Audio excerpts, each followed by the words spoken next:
Willie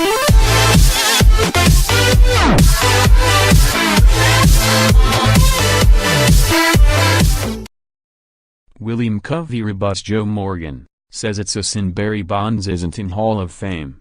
Last month, one day after the Baseball Hall of Fame released its ballot of 33 players up for induction in next year's class, Joe Morgan emailed a letter to voters imploring them to keep steroid users out of Cooperstown. "We hope the day never comes when known steroid users are voted into the Hall of Fame," he wrote. "They cheated. Steroid users don't belong here." Morgan didn't mention any names in his letter, but it's no coincidence that Barry Bonds is on the ballot for the sixth time this year after getting 53.8% of the vote last year, short of the 75% needed for induction.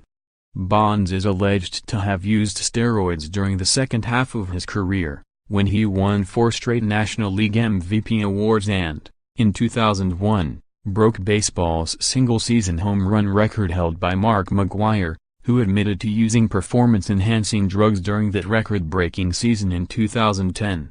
Morgan says he wrote the letter on behalf of other Hall of Famers who share his beliefs, but it's safe to say Willie McCovey isn't one of them. The San Francisco Giants legend has told the San Francisco Chronicle that Bonds belongs in the Hall of Fame.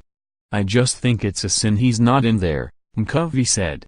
"If anybody deserved to be in the Hall of Fame, it's Barry."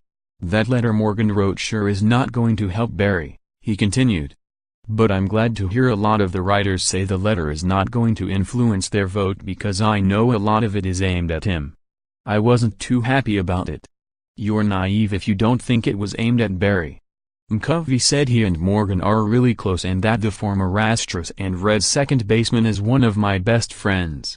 He simply disagrees with his stance and wants nothing to do with any protest Morgan may be trying to start, including a possible boycott of the induction ceremonies if any alleged steroid users are admitted to Cooperstown. "I told him I won't let that hurt our friendship. But don't include me on the ones who are not going to show up if they go in," McCovey said. According to a Hall of Fame ballot tracker compiled by Ryan Thibodeaux, Bonds has received 72.5% of the vote for next year's class based on the 32.5% of the ballots that are known. Pitcher Roger Clemens, like Bonds an alleged steroid user, has received the same percentage, but according to one projection, neither will reach the 75% needed for induction. Off projections through 138 ballots. Edgar holds his own. Vizcal is poised for late gains.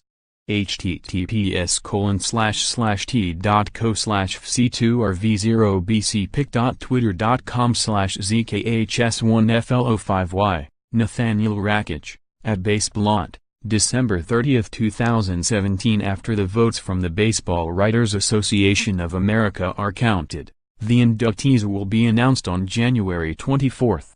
More from the Post. Diamondbacks prospect pays off his parents' mortgage for Christmas. 2 racehorses, both male, fell in love and grew inseparable. Until tragedy did it for them. NFL playoff scenarios entering Week 17, it's mostly down to the wild cards. It was everything I dreamed of. Texans David Quessenberry makes emotional return after